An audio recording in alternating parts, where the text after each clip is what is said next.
Good morning, everyone.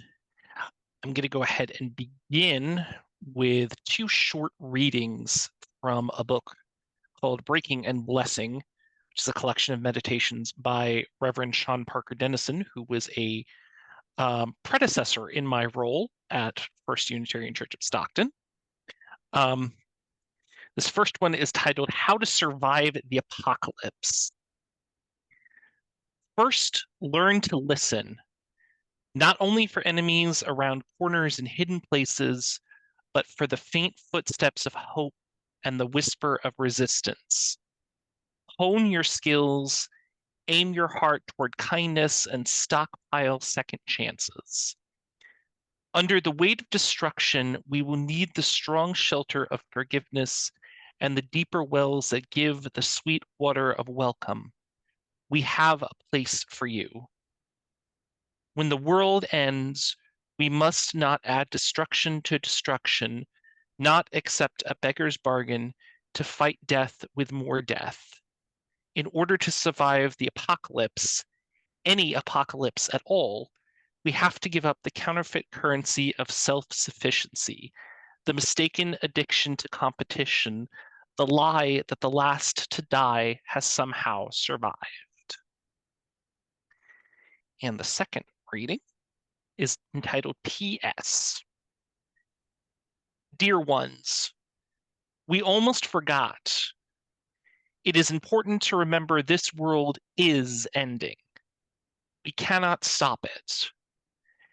And only if we find we are the same, angel and human, only if we find our common hope will it begin again.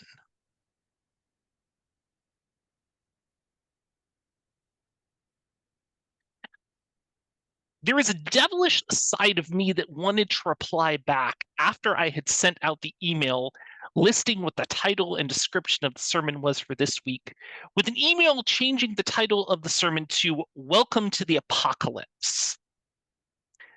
I ultimately decided against it, although it would have been interesting for those of you who read the Mosaic website every week and who logged on expecting a sermon titled Living in the Tension, only to be promptly greeted by a title slide displaying the words, Welcome to the Apocalypse.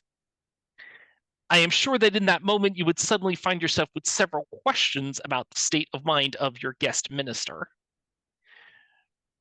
I must admit that I am not usually a minister who pivots at the last minute and decides to go in a completely different direction than what was previously advertised. I'm also a linguist by training, and I understand wording and phrasing can bring about a myriad of different reactions, as I am sure was the result in this case. I also feel it necessary and appropriate to insert a disclaimer at this point in my sermon. Please know that in the time that I have last preached here, I have not gone off the deep end and become one of those preachers who stands on a street corner with a bullhorn and wearing a sign that says the end is nigh.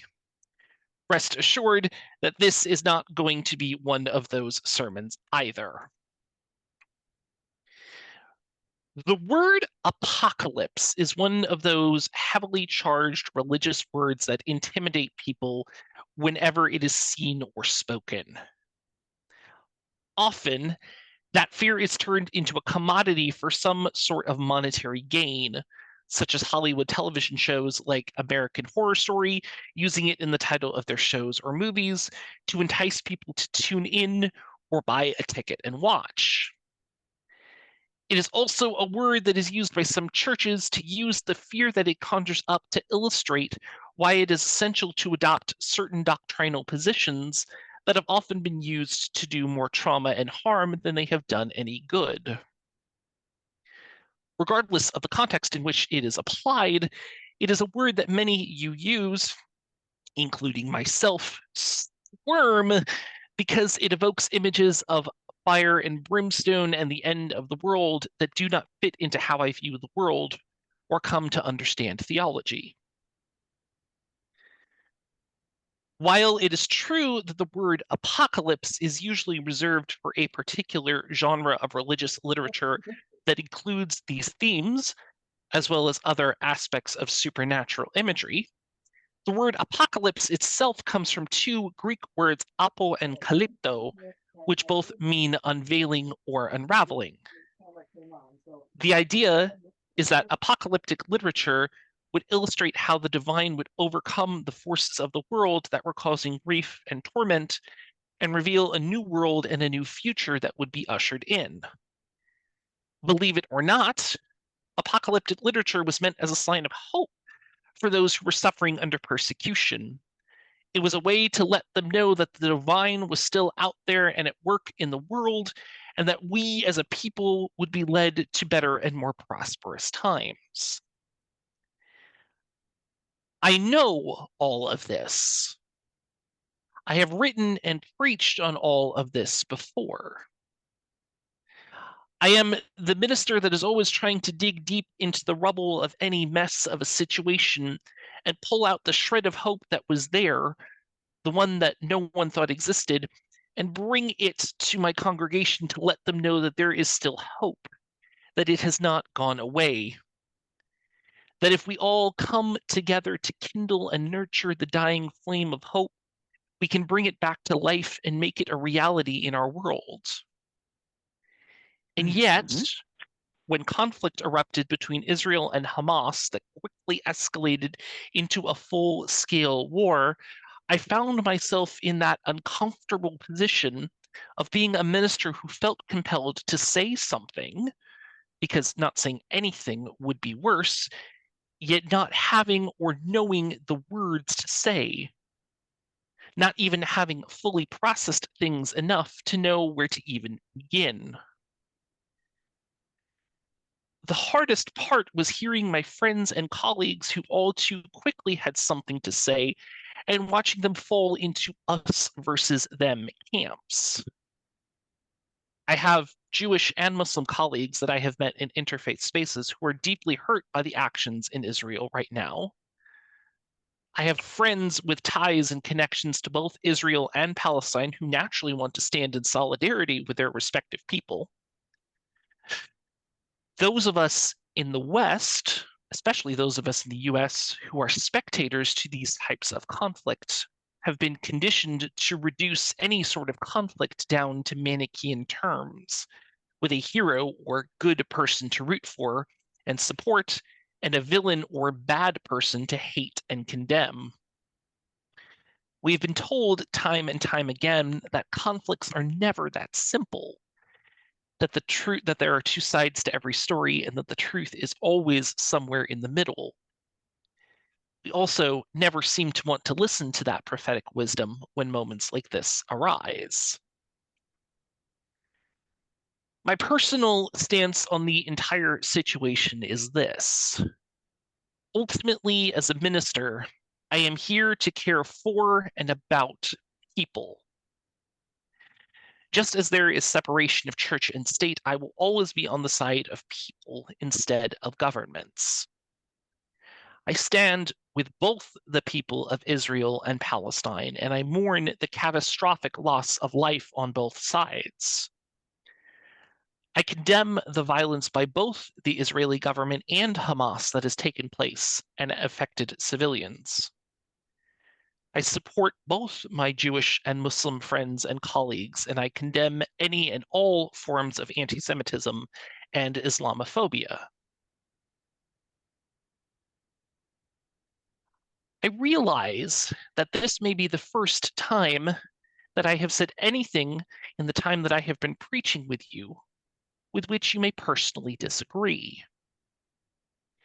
This may be difficult for you to hear and with which to come to terms. But I want you to know, and I am here to tell you, that is okay. As much as we as UUs believe in the freedom of the pulpit, where this is a safe space for the minister to share their thoughts and opinions, we also believe in freedom of the pew, where you have the right to disagree with my thoughts and opinions. My job as a minister is not to convince you to agree with every word that I say.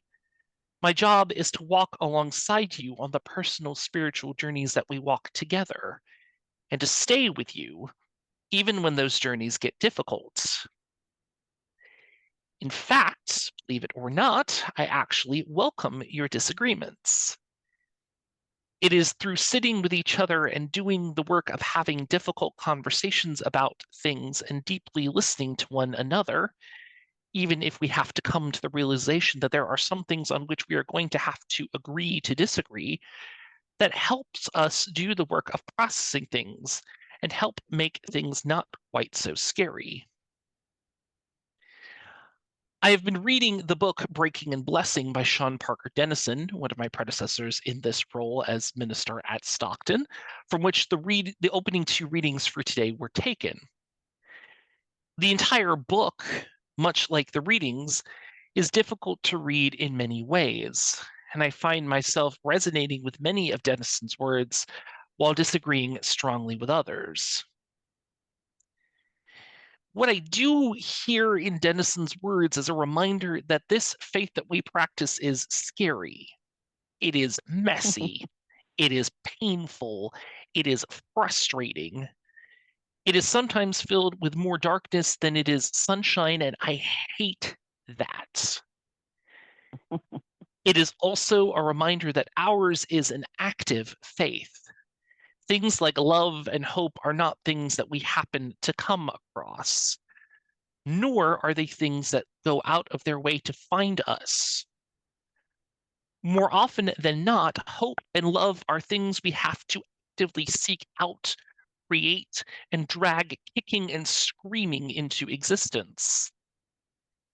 That is the unveiling that the apocalypse brings about. It is being presented with the reality that things are not always rainbows and butterflies. And if we want things like hope, we have to do real work to make them happen. This is exactly what it means to live in the tension. It is to acknowledge that darkness and conflict exist in the world. But the goal is not to completely get rid of darkness and conflict, nor is it to stick our heads in the sand and pretend like darkness and conflict do not exist. It is to choose hope, choose love, choose people, choose the things that are truly important to us and in this world, in spite of the darkness and conflict that we know exist, and to have that be what matters to us and for us as we move forward. It is not work for the faint of heart. It is not always work that gives life. It is not work that one person can do alone, but it is work that we are called to do as people of faith. And thankfully, it is not work that we have to do alone. We can do it together if we choose to bring people along with us. I do not agree with Sean Parker Dennison in the second reading. I do not think it is important for us to remember that this world is ending, even if that may be the truth. But I do agree that it is necessary for us to find that we are the same, angel and human, and to find our common hope together. I am not sure that is enough to make the world begin again. I am not sure if that is even enough to change the world as much as I may want to. But it is what I am choosing to hold on to in the midst of the darkness and the promise of hope that it may have to provide. May it ever continue to be so. Blessed be. Amen. Shalom. Assalamu alaikum. Namaste. Thank you all so much. May we choose to hang on to hope and bring it forward in spite of the darkness and the chaos.